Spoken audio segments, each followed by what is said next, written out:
Hello, you Metal Pilgrims, and welcome on this new interview episode on which I am more than happy to welcome Frank from CRYPTOSIS here to speak about his upcoming studio album, which will be out on March 7th. Frank, thank you so much for finding time and joining me. How are you, man? Yeah, great. How are you? Good. Well, I'm as good as I can be here. I always say that, given I'm in Ukraine, obviously. Yeah. So it's we have better days and we have harder days, but it's good. I get to talk about metal and love metal. So that's a good day then. That's good. Yeah. Yeah. Where are you at? Are you in the Netherlands?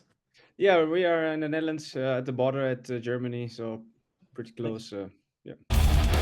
Well, Frank, obviously, the big news about Cryptos is this season is the release of your new studio album, the sophomore one, Celestial Death, which will be out on March 7th. So before we jump into anything else, can you tell us a little bit more about the creative process behind it and how, if at all, was it different compared to the debut you guys had with the Cryptosis a couple of years ago? Yeah, well, on the debut Bionic Swarm 2021, we mainly aimed for writing music that was as much over the top as we could, like in terms of technicality, speed, progressive stuff, like just like everything to 10.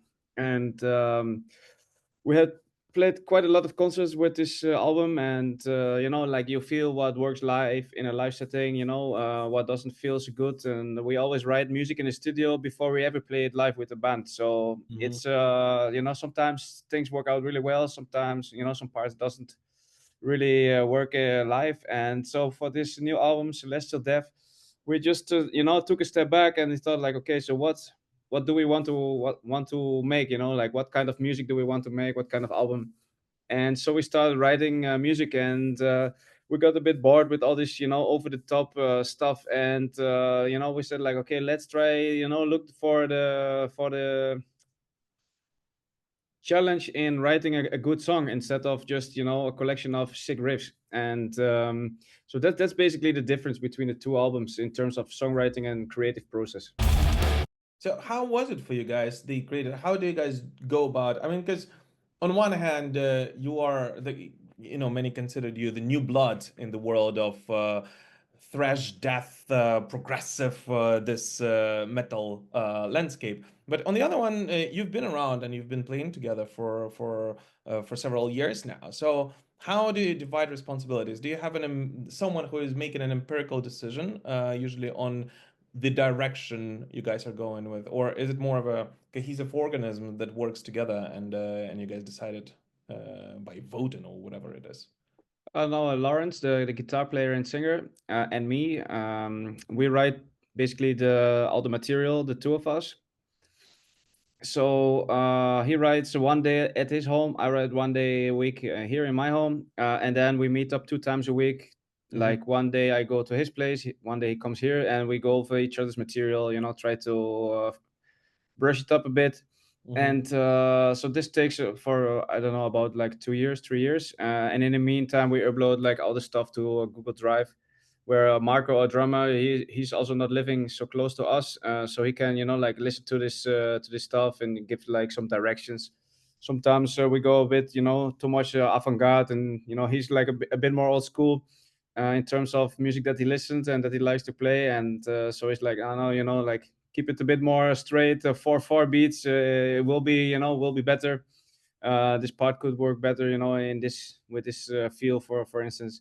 Then we just like work it out, and like this is basically how we work. And the three of us listen to totally different music. Yeah, like I said, Marco's more like into Motorhead, AC/DC, like this really, Oh like my old school stuff. Yeah, but he also listens to like Porcupine Tree, amazing drum stuff. And Lawrence, the guitar player, he's more into like Symphony X, Opeth, like the guitar oriented music. God. Whereas I am more into like black metal, but also electronic music, Massive Attack, like this kind of stuff. And so like you put just your fingerprint on yeah, what you write, and then something comes out of it. And yeah, that's basically how we do. But like we don't want to write stuff like, this verse has to be like death metal, this Mhm. chorus should be like more black metal kind of thing. It's just like something that naturally comes up. That's an interesting one. So you have a symbiosis of three different aspects of metal, and that's, I guess, why your music is so hard to characterize overall, right? I mean, and that's Yeah, why yeah. it's constantly evolving and changing. Because once again, you did change your sound quite a lot. I was able to listen to the new album in its entirety already, and you did change your sound quite a lot. And I would say that I can relate with the new material a little bit more, maybe because of my personal background of, Judas Priest, Iron Maiden, Motorhead, and stuff like that. A bit more straightforward. Yeah, yeah, and it also, the new material is a lot more melodic. So like there could be some stuff like some people said like, this bridge remind me a bit of Iron Maiden, Yeah. which we're like Iron Maiden, like we hardly ever listen to this band, Yeah. but we have listened, of course, like so many hours when we were like teenagers. So Yeah. it's something that like it's somewhere hidden in your subconsciousness, and somehow it just finds a way. But the total sound could be a bit more like black metal or like cinematic, but still like this specific guitar lick, or melody reminds some people about Iron Maiden, for instance. So that's really weird for me to hear sometimes as well. So how hard it is for you to, do you have to constantly think about when you were writing this one? Because you mentioned that you wanted to kind of take a step back a little bit and, look at it from another perspective. So did you have to stop yourself to make it more digestible and make the music you write more digestible constantly? Was it a conscious effort on your behalf constantly, and or you kind of set this as a direction to go, and it all came naturally to you like this?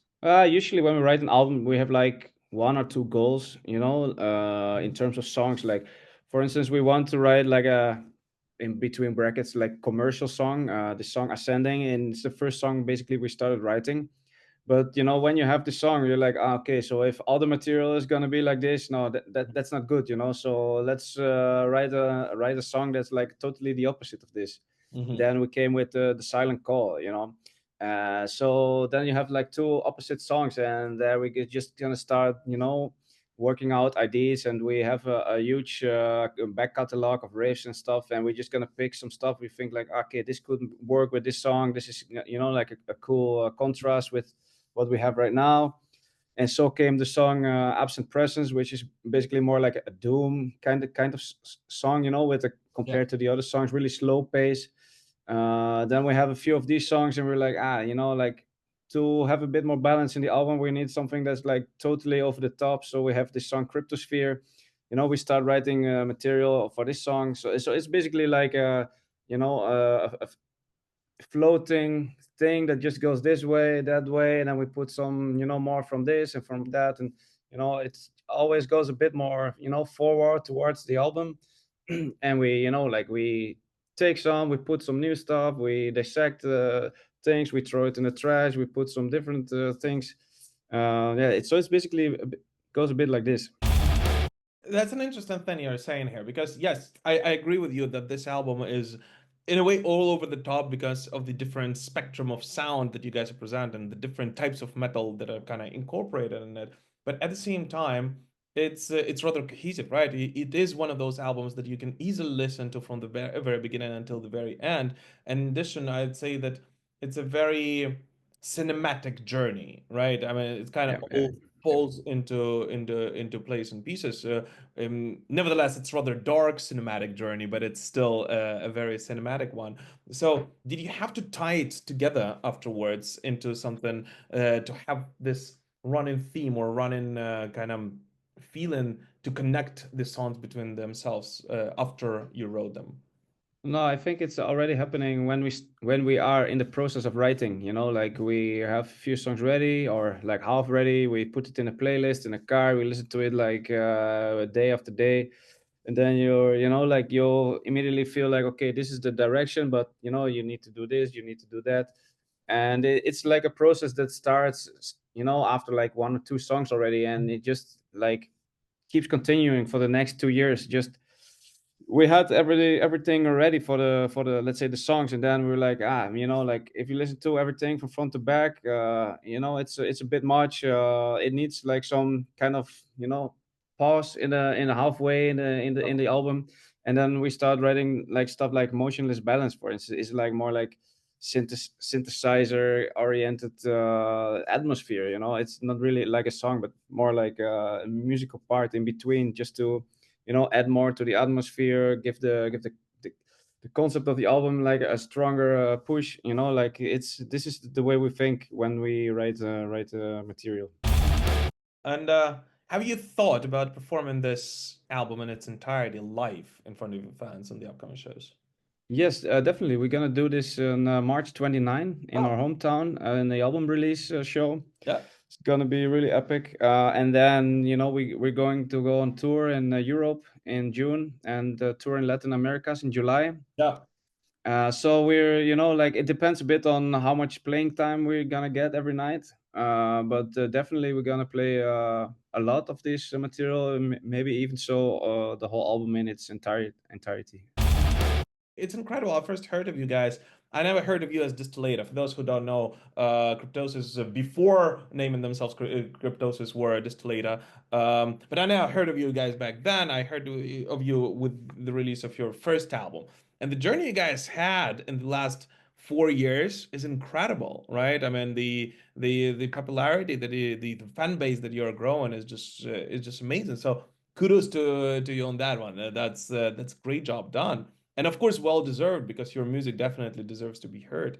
So Kenan, why do you think why do you think it is so? Why do you think there are some bands who are struggling to get noticed? There are some bands who are, out there for decades, and for them it's very hard to break through. And then there are others like yourself, which is which 4 or 5 years into their updated career are able to tour Latin America. What distinguishes you think, from the other ones in the abundance of metal there is today? We just work on it day and night. Every single minute that we have, we put in this band, you know, and not even playing, but also mostly the stuff that is not involved with making music, you know, like interviews, social media, running a web store, you know. I don't know, like basically every other thing.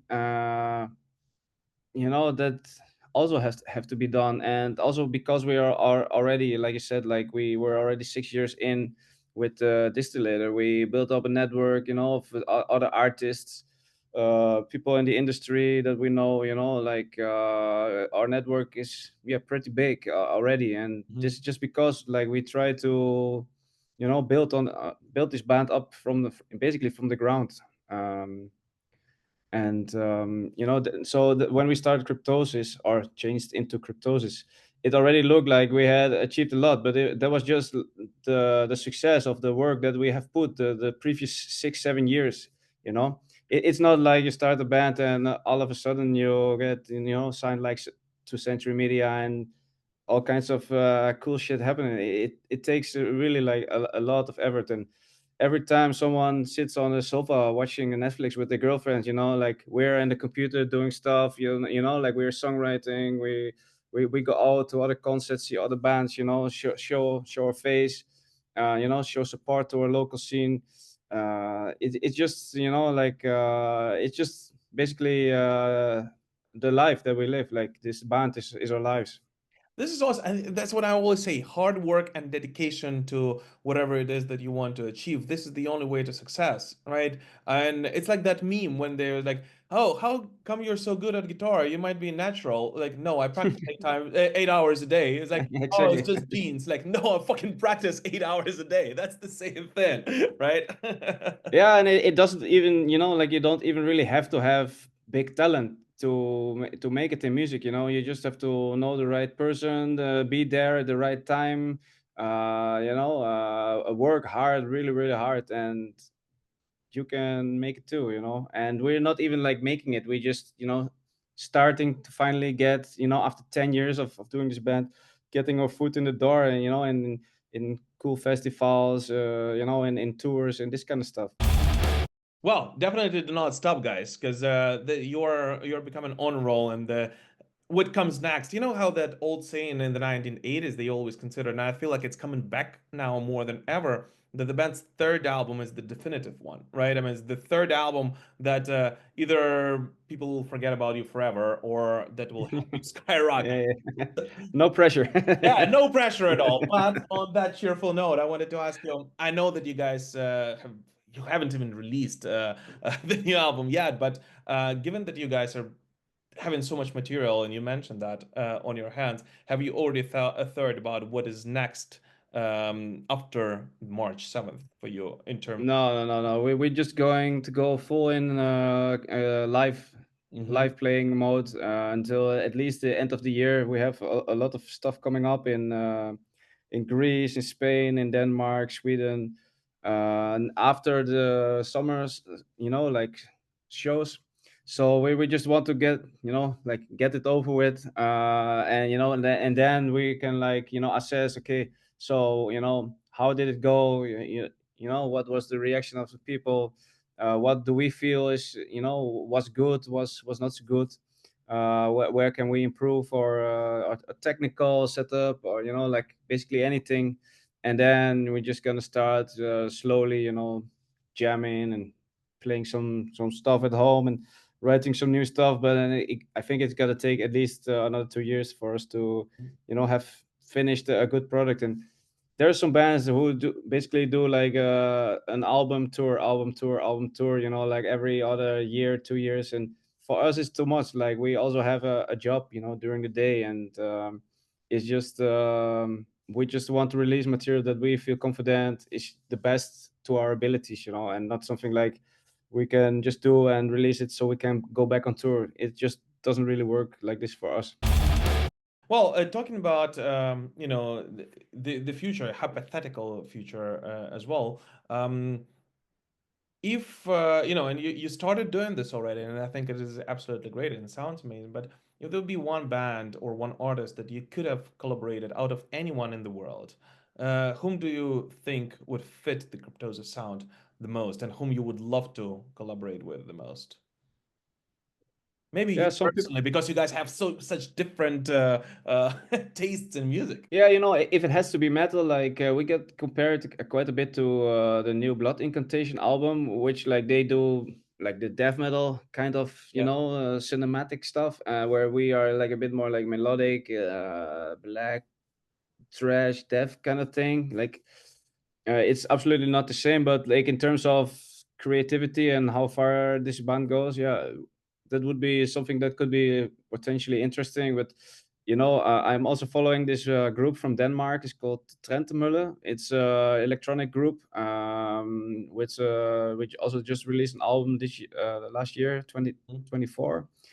And I think that we could do something like really interesting with that. But it's future music. We have if you want to make something like this a reality, like it takes a lot of time. Absolutely, absolutely, man. But once again, as I said, I thoroughly enjoyed your new album, and it has been on repeat for me personally in my earphones for the past couple of weeks now, since I received it a month ago or something like this. Cool. And I'm really happy that it is, because I'm glad to be enjoying more and more of newer bands, and especially such talented bands as yours. And I hope that you guys will be able to take it on the next level with your touring, and I hope that the fans will enjoy this album and understand, because there's so much to digest there, and it's so diverse, that I personally love it. Absolutely, man.